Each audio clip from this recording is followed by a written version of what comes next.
Esta es la historia de una monja, la Madre Superiora, y la penitencia que ella misma se impuso como resultado de lo que ocurrió durante una confesión.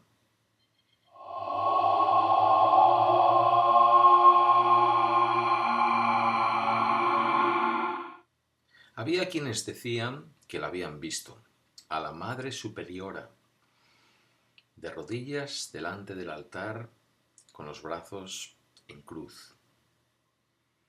Decían que ella lo hacía todos los días,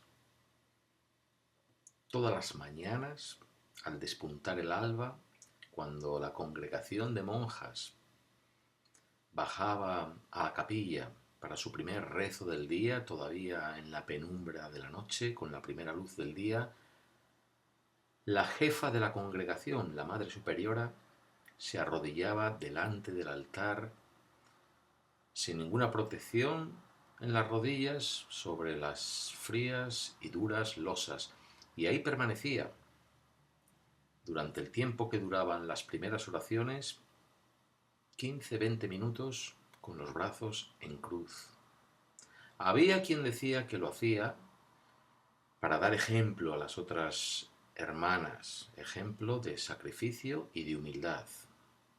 Pero había otros que decían que no, que eso era una penitencia que ella se había impuesto a sí misma por algo que ocurrió a escasos metros de donde se arrodillaba, en esa casita de madera que era el confesionario, allí mismo, dentro de la iglesia. Ella, la Madre Superiora, tenía el poder para confesar a las monjas, al resto de las monjas. Normalmente las confesaba y nos confesaba a todos, a los chicos también, incluyendo a la Madre Superiora, el cura del pueblo que venía todas las mañanas a dar la misa. Pero a veces era la Madre Superiora la que confesaba al resto de la congregación de monjas. Esta es la historia de una de esas confesiones. Había una monja, Sor Tuerta la llamábamos, yo la conocí, era muy raro verla, porque la veías 1, 2, 3 veces al año como sumo, en las fiestas, ni siquiera bajaba a misa, la congregación, las monjas tendrían distintos niveles de clausura, quienes se veían más, quienes se veían menos, pero los mayores, cuando yo llegué, decían que esa monja antes no es que fuese muy popular, pero se la veía, estaba en contacto con los niños. Era la monja encargada de llevar el costurero, y el costurero era un cuarto grande, muy activo, porque siempre había muchos calcetines que remendar y coderas que poner o rodilleras a los pantalones. Era un cuarto que todos conocíamos bien. Ocasionalmente nos mandaban allí por las tardes a recoger esto o lo otro. Pues esta monja, yo no recuerdo su nombre, siempre la conocí como Sor Tuerta, era quien en el pasado había llevado el costurero, esta actividad, antes de retirarse a, como yo la conocí, la clausura. Entonces no era tuerta. Anteriormente, antes de que yo la conociese, no era tuerta. El costurero era un lugar muy agradable, que ya he dicho, nos mandaban ocasionalmente a recoger esto o lo otro, y nos gustaba ir, porque normalmente era por la tarde, llegabas, veías a las chicas de servicio, que estaban por allí siempre tomándose su té, su cafetito, y cuchicheando con sus cosas, siempre estaban riéndose y con ganas de bromear, porque era el momento del día en el que ellas relajaban. Las chicas de servicio eran chicas jóvenes, solteras, de los pueblos cercanos, que trabajaban duro durante toda la mañana. Aunque nosotros nos hiciésemos las camas, ellas tenían que fregar los lavabos, los pasillos, y las que no trabajaban preparando los desayunos y sirviéndonos los desayunos, pues tenían que preparar el comedor para la comida. Tenían mucho trabajo, pero después de la comida, cuando nosotros ya entrábamos a las clases de la tarde, ellas pues se retiraban a sus aposentos, su sitio que tenían, y podían relajar. Algunas de ellas, la monja tuerta, bueno, la costurera, llamaba a algunas de ellas que les tocaba pues ir al costurero a planchar, a coser, a remendar cosas. Pero aún así, ya digo, estaban allí tomándose su bebida y chateando. Entonces, cuando a ti te mandaban a recoger algo, pues era agradable entrar en ese cuarto, porque el cuarto en sí estaba en un ala del edificio donde daba el sol casi siempre, y como casi siempre en el colegio hacía frío, pues entrabas allí, era un cuarto soleado, calentito, olía bien, a ropa limpia, calentito. Antes y después del verano, que coincidía con el principio y el final de curso, lo de calentito resultaba un calor impresionante. El curso empezaba a mediados de septiembre, todavía había días de mucho calor y si entrabas ahí al mediodía, a las 3, las 4 de la tarde, hacía mucho calor, con lo cual bajaban las persianas de ese cuarto y el cuarto estaba totalmente en penumbra. Era la única manera de evitar que hiciese mucho calor. Igual ya hacia final de curso, a finales de mayo, primeros de junio, igual cuando entraba y pegaba el sol, o sea, eran todo ventanales, había que bajar las persianas hasta abajo. Lo menciono porque yo recuerdo entrar ahí en estas épocas de mucho calor y tener las persianas de madera todas hasta abajo, con lo cual no veías nada según entrabas, no veías más que penumbra. Venías de afuera donde había mucha luz, entrabas en este cuarto y pasaban unos segundos antes de que pudieses ver, pero luego sí, podías ver claramente, porque entre las persianas de madera, las ranuras chiquititas entraban rayos de luz como alfileres. Entonces te daba una imagen de un calidoscopio. Veías todos estos rayos de luz intensos entrando en el cuarto y veías, entonces ya podías ver, y se veía relativamente bien, pero veías las pelusas de la ropa y flotando en el ambiente. A veces había vapor porque estaban planchando o algo. Entonces era como entrar un poco en una sauna donde el tiempo, perdón, se detiene y veías, era un poco fantasmagórico. Entrar allí a las 3 a las 4 de la tarde era un poco como entrar en medio de un sueño. Vale. Pues la historia está que esta monja, la monja tuerta, cuando después de comer se quedaba ella sola allí antes de que bajasen las chicas de servicio a ayudarla a coser, le empezaron a pasar unos incidentes que ella confesó a la Madre Superiora. No se los confesó al cura que nos confesaba a todos porque sentía vergüenza, porque se trataba de que parece que se le había comenzado a aparecer un demonio lascivo.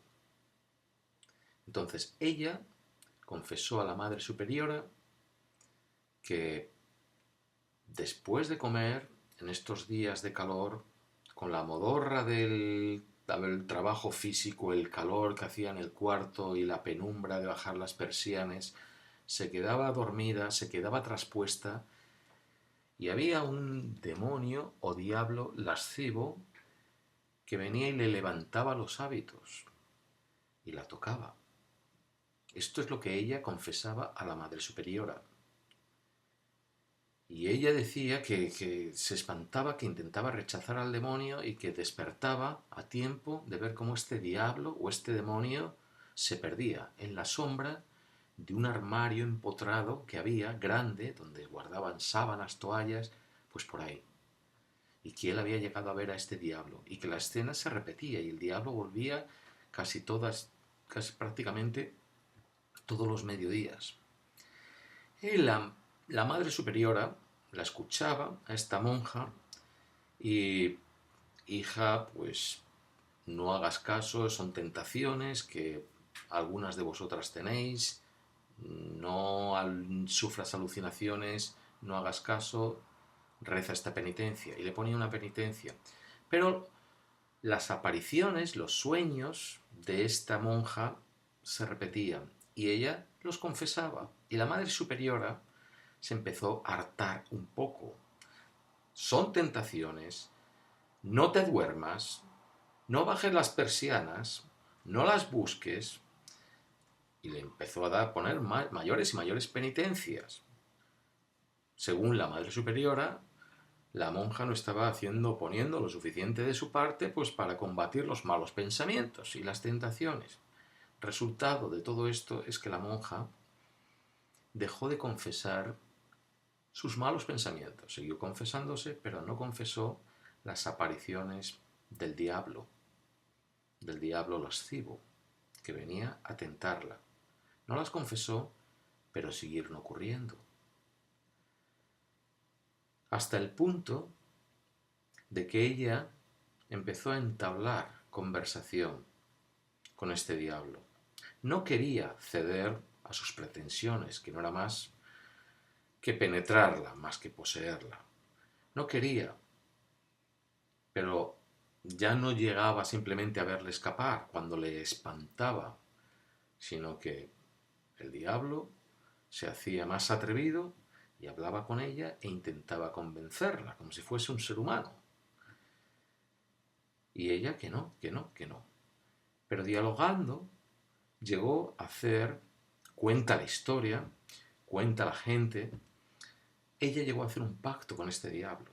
El diablo le pidió que si ella le proporcionaba alguna de las chicas de servicio que venían más tarde, se olvidaría de ella y dejaría de tentarla. Y ella, la monja, accedió. Fue a la enfermería, cogió cloroformo, creo que fue, no sé si fue eso o qué sería, pero si algo teníamos en el colegio, en el internado, era una buena enfermería con quirófano, porque había sido un hospital, ya lo he dicho. No sé lo que cogería cloroformo, debió de ser. Preparó la bebida que siempre preparaba para las chicas de servicio que venían a trabajar por la tarde. No sé si fue un chocolate, un té, un café. Puso esto en la bebida y cuando llegaron las chicas de servicio, que en esa ocasión fueron 3, les dio la bebida y las chicas cayeron adormiladas, amodorradas. Y cuenta la historia que salió el diablo y ella cumplió su parte del pacto. Y el diablo luego cumpliría la suya, porque no la molestó a ella después de esto. Salió el diablo del armario en la penumbra de esa tarde veraniega. Ella se salió del costurero y el diablo hizo lo que quiso hacer con estas 3 jóvenes, con estas 3 chicas de servicio. Las violó, no las poseyó, las penetró, las violó. Y se dice que se sabe porque la monja lo vio. Ella se salió del costurero, pero se quedó mirando por el ojo de la cerradura, que era una puerta, yo me acuerdo, grande, llave de esta de hierro. Pues se quedó mirando y vio la escena y vio lo que ocurrió. Y el diablo, después de hacer lo que hiciese a estas 3 jóvenes, volvió al armario y desapareció. Y la monja volvió al cuarto y poco a poco estas 3 chicas, que se habían quedado traspuestas, amodorradas, fueron despertándose. Y no se sabe bien si se enteraron de algo, si pensaron que habían tenido un medio sueño, si eran conscientes de lo que les había ocurrido o no, pero el caso es que sobre ese incidente no se comentó nada, no comentaron nada. No en el momento con la monja y no se sabe que comentasen algo luego entre ellas. Nada, es como si no hubiese existido. Las apariciones del diablo a la monja terminaron. El diablo cumplió su parte del pacto, no molestó más a la monja. Y parece que nada pasó, hasta que unos meses más tarde, una de las 3 chicas de servicio se quedó embarazada. Y eso fue el equivalente de ser expulsada. Perdió su trabajo y la echaron de inmediato. Había reglas muy estrictas en el colegio sobre quedarse embarazada. Las chicas no podían. Bueno, había reglas muy estrictas sobre cualquier contacto sexual entre empleados, ya fuesen profesores, chicas de servicio, soldados. Eso era un colegio, un internado de niños pequeños y un convento de monjas. Y las chicas de servicio, que eran todas, ya digo, jóvenes, que cogían de los pueblos alrededores, tenían claro que no podían liarse con nadie, con ningún soldado, con ningún celador, con ningún profesor. Esta chica se quedó embarazada, obviamente, tenía un rollo, perdió el trabajo. Nadie lo discutió. Como 2 meses después de eso, algo pasó. Llegaron al colegio unos cargos militares altos con unos doctores, se juntaron con el comandante, el capitán del colegio, la madre superiora. Algo había pasado. Y lo que había pasado es que esta chica que habían despedido 2 meses antes, ya embarazada, pues cuando el embarazo estaba a punto de dar a luz, más progresado, había tenido un aborto. Como resultado, había muerto. Había muerto la chica y había muerto el feto. Pero ese feto, por lo visto, decían que no era humano. Algo había. No era humano. Y las autoridades militares vinieron a ver qué había pasado. ¿Por qué habían despedido a esta chica? ¿Por qué había abortado un feto que no era humano y que le había costado la vida? A ella y al feto. Y nadie supo decir nada. Menos la monja, que había visto la escena y volvió a confesarse a la madre superiora y le contó que esas apariciones del diablo lascivo que le había contado antaño no habían acabado, habían seguido y habían concluido con el pacto que ella había hecho con él. Y le contó en qué consistía el pacto y le contó las violaciones del diablo a estas chicas. Y la madre superiora escuchó y se quedó lívida. Y dicen que al final de la confesión le dijo: hermana, ¿con qué ojo vistes eso? ¿Con qué ojo vistes al diablo? Por el ojo de la cerradura. Y la monja le dijo: con este. Y la madre superiora le dijo: pues acércate, hija, que te voy a dar la penitencia. Y según se acercó la monja, la madre superiora le puso la mano así por detrás de la nuca y con la otra mano cogió y se quitó el broche del hábito. Tenían un broche todos con la insignia de la orden religiosa. Se quitó el broche y con la misma aguja del broche se la hincó hasta el fondo del ojo. Y cuentan que el alarido de esa monja fue horroroso. Esa monja perdió el ojo inmediatamente y desde entonces fue sortuerta y fue retirada del costurero y retirada a la clausura. Y la misma madre superiora dicen que por ese hecho ella misma se autoimpuso la penitencia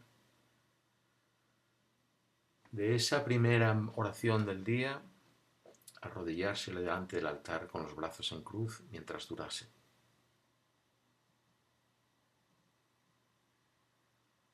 Hasta la próxima historia.